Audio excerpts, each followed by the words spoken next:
పట్టుకునిచున్నాడు. ఆమె సగానికి సగం మంది భయంతోనే ఉన్నారంట. ఇక్కడ ఎట్లా ఉన్నారట? సగానికి సగం మంది భయంతో ఉన్నారంట. మీరు ఎటువంటి భయాలతో ఉన్నారో అది ఆయనకే తెలుసు. మీకు ఎటువంటి సమస్య ఉందో, దేని విషయంలో బాధపడుతున్నారో ఆ విషయంలో అది ఆయనకే తెలుసట. హల్లెలూయా.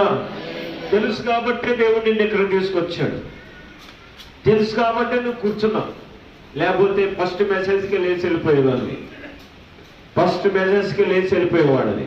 ఆమె దేవుని చిత్తం లేకుండా, దేవుని పిలుపు లేకుండా ఎవరి ఒక్క మనుషుడు కూడా ఇక్కడ కూర్చోడు. దేవుని చిత్తం ఉంటేనే నీ హృదయం దేవుని తరట్టుకు తిరుగుద్ది.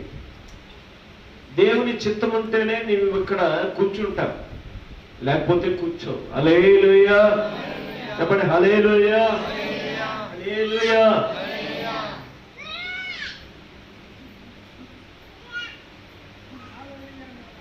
దేవుని ఏర్పాట్లో నువ్వు ఉన్నావు. ఎవరి ఏర్పాట్లో ఉన్నావు? ఎవరి ఏర్పాట్లో ఉన్నావు? ఎవరి ఏర్పాట్లో ఉన్నావు? దేవుడు నీ పక్కన వచ్చి కూర్చోవాలన్నా వద్ద ఈ దినము? దేవుడు నీకు సహాయం చేయాలన్నా వద్దా? దేవుడు నీకు సహాయం చేయాలన్నా వద్దా? చేయాలన్నా వద్దా?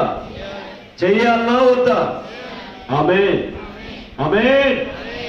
అయితే దేవుడు ఒక వ్యక్తికి ఒక మాట చెప్పాడు. ఏమని చెప్పాడంటే, నువ్వు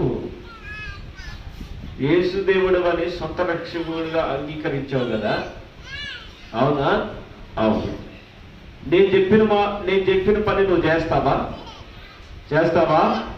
చేస్తా. సరే, నేను ఒక పని చెప్తా. నువ్వు వెళ్ళి నేను ఎక్కడ ఉండమంటానో అక్కడే ఉండు. నేనేం చెప్తానో అదే చెయ్యి అన్నాడట. సరే చేస్తానయ్యా అనుకున్నాడట.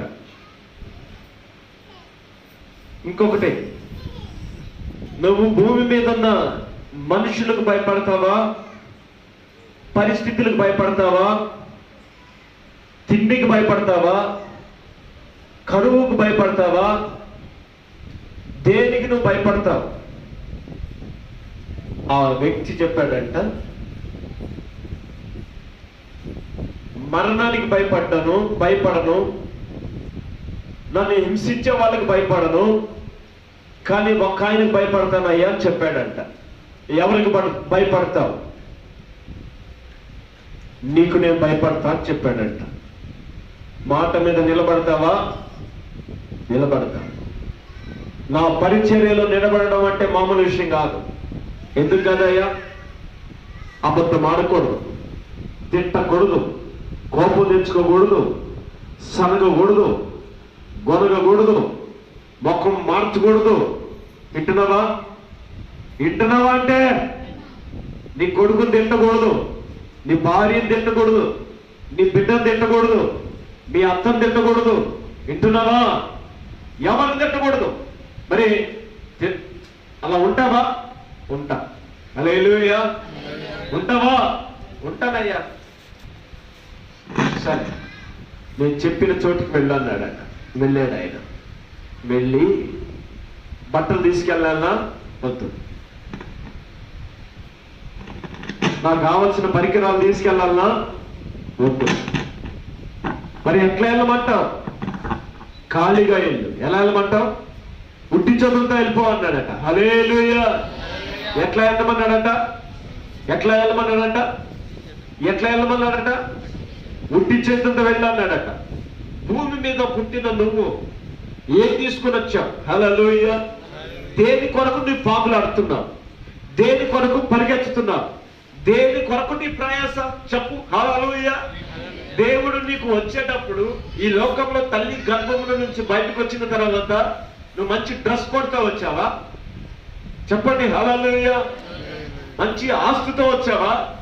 దేవుడు నిన్ను పుట్టించిన తర్వాత అన్ని నీకు ఇచ్చి భూమి మీదకి పంపించాడా? ఎట్లా పంపించాడు నిన్ను? ఎట్లా వచ్చావు నువ్వు? ఎట్లా పుట్టావు నువ్వు? తల్లి గర్భమునందు ఏమి లేకుండా పుట్టావు. హల్లెలూయా. ఏమి తీసుకోలేకుండా పుట్టావు. తెలుసా నీకు? తెలుసు. మరి దేని కొరకు నువ్వు పరిగెత్తకూడదు, దేని కొరకు పాకులాడకూడదు. అన్నీ నేను ఇస్తా. ఏమిస్తాను? ఏమిస్తాను నేను? ఏమిస్తాను? అన్నీ నేను ఇస్తా. హల్లెలూయా. అంతేకాదు, నేను పుట్టించాను కాబట్టి నీ మీద బాధ్యత నాకుంటుంది. అర్థమవుతుందా? అర్థమవుతుందా? అయితే నేను నీకేమవుతాను? దేవుడిని అవుతా. నువ్వేం చేయాలి? నాకు భయపడాలి. హల్లెలూయా. ఎవరికి భయపడాలి? నిన్ను సృష్టించిన దేవునికి భయపడాలి. అయితే భయపడితే ఏం జరుగుతుంది? నేను నీకు సహాయం చేస్తా. హల్లెలూయా. నా బిడ్డ భూమి మీదకి వచ్చినప్పుడు, పుట్టినప్పుడు ఏమి తీసుకోలేకుండా వచ్చానే, మరి ఎందుకు నువ్వు ఆందోళన చెందుతున్నావు? ఎందుకు నీ పరిస్థితులు నీకు అర్థం కాకుండా పోతున్నాయి? ఎందుకు నువ్వు సమస్యలను కొని తెచ్చుకుంటున్నావు? ఎందుకు నువ్వు బాధల పాలవుతున్నావు? ఎందుకు కష్టాల పాలైపోతున్నావు? ఎందుకు మనశ్శాంతి లేకుండా అయిపోతుంది? నువ్వు ఈ సంవత్సరంలో ఒక టార్గెట్ పెట్టుకున్నావు. ఈ సంవత్సరంలో ఇంత సంపాదించాలని టార్గెట్ పెట్టుకున్నావు. సరే, నాకు వయసు పైబడే లోపల నేను సెటిల్ అవ్వాలని టార్గెట్ పెట్టుకున్నావు. సెటిల్ అయ్యావు, పిల్లలు పెద్దగా అయ్యారు. కానీ ఏమన్నా సంతోషం ఉంటుందా? సంపాదన అని పరిగెత్తావు, సంపాదించి పెట్టావు. అది పక్కకు పెట్టిన తర్వాత కూర్చున్న నీవు మనశ్శాంతిగా ఉండగలుగుతున్నావా? ఏ విషయంలో మనశ్శాంతి లేదు? కుటుంబంలో బిడ్డల మధ్య మనశ్శాంతి లేదు. కుటుంబ వ్యవస్థలో, కుటుంబం తరపున బంధువుల మధ్యలో, కొడుకుల మధ్యలో ఏమాత్రము మనశ్శాంతి లేదు.